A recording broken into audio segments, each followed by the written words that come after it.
Good morning. My name is Joan Esteve. I'm passionate, like many of you, about researching successful business model companies. I co-manage a fund in Spain, and I would like to exchange with all of you about business models, investment ideas, industry outlooks. This is why I'm wearing this tag, so you can approach me directly without being shy. The two big questions is, we have been talking about Novo. It's a very quick question. Do you think that, or what is your view on that insulin can become a kind of commodity in the medium or long term? And the second question is, you have been writing about India and China and emerging market options. What is your view and what are you doing in those fields? Two interesting questions. Thank you. This comes back to what we're talking a little bit about with innovation. Clearly any company, no matter how great it is, if it keeps banging out the same old boring product, that's not going to be a great business. It's going to be a business that at some point gets competition and which deteriorates. If it's the case that Novo doesn't produce new insulins which are better and differentiated, clearly it's not going to be a particularly good investment. But what makes Novo, one of the things that kind of appealed to me about it as an investment is, insulin is a so-called large molecule, which is much more difficult to produce than smaller molecules. And when you get generic competition in large molecules, it's called biosimilar, and whereas in smaller molecules, it's effectively generics. And generics are identical, and biosimilars are, as the name suggests, similar but not identical. And what that means is, if the business, so in small molecule business, as soon as there's generic competition, you can bet your life on it from day one to day two. That business more or less disappears completely overnight. Someone comes in producing the medicine at cost, everybody switches to it, and your business is basically gone. It's what we think of as the patent cliff. One of the attractive things about Novo is that although it won't be a great business if it doesn't innovate, it's not comparable to the small molecule business. So it has a lot more time. It's much more difficult for customers to switch insulins.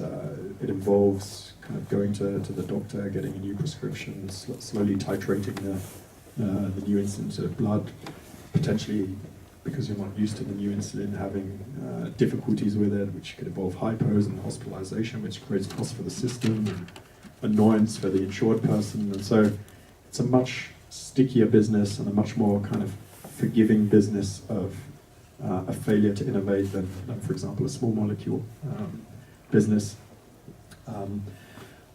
So that's why it's a much less risky business than other pharmaceutical companies, and that's part of the reason why I invested in it.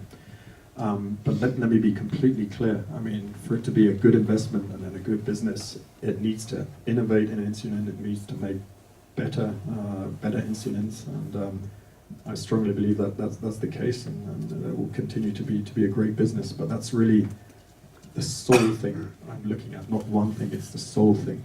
So if there was a room full of pharma analysts today, and the CEO of Novo was kind enough to join our little meeting here, every single question he would get would be, what's happening with pricing in the US? What's happening with Lantus? What's Lilly going to do? What do you think? It would all be this kind of very detailed micro questions on different scenarios around pricing and all that kind of stuff. And I'm not really too worried about that. I think that's kind of missing the wood for the trees. What will determine the investment case is the degree to which its insulins and GLP-1s and other products are better. Because nobody wants an inferior medicine for themselves, and no one wants an inferior medicine for their family. And to the extent they can keep producing better medicines, then it will continue to be a great business. And that's what I'm following. So the second question as well there. The second question was about your view on your standpoint now with China, India, and investments like Yeah, what I look for is companies I can hold for the long term and then enjoy kind of compounding and getting rich with the business by the business becoming more valuable, as opposed to being some sort of super smart guy that buys it when it's cheap and sells it on and moves on to the next company. So in that respect, China and India are kind of right bang in the middle of my sweet spot. They're young economies with lots of growth opportunity as people become wealthier and enter the formal economy, and from the formal economy into the middle classes and stuff. So I love both countries, and I visited both countries last year, and for sure will visit at least one of them this year as well. But they're very different markets. People tend to kind of bundle them into two.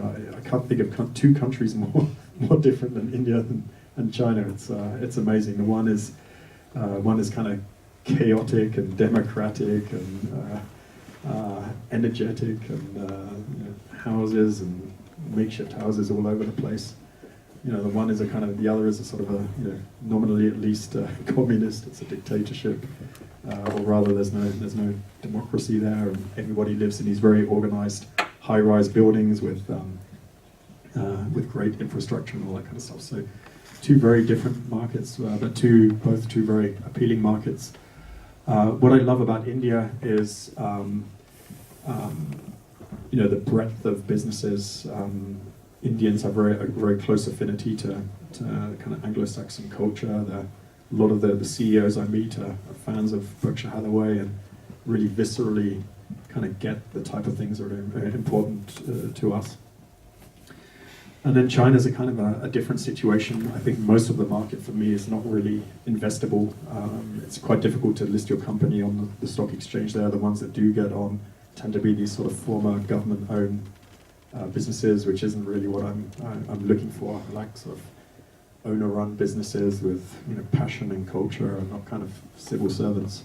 But the one area which I really love in China is the internet space.